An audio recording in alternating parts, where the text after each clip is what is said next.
In this video, we'll show you how to increase the bass when using AirPods on your iPhone. So to do this, first head to the settings app. Now scroll all the way down and then tap on apps.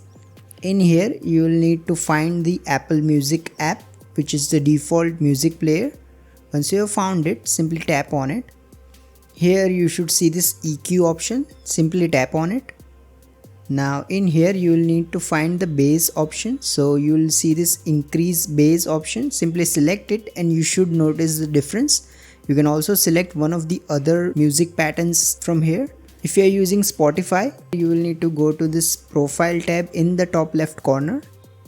Now select settings and privacy. Now in here select the playback option.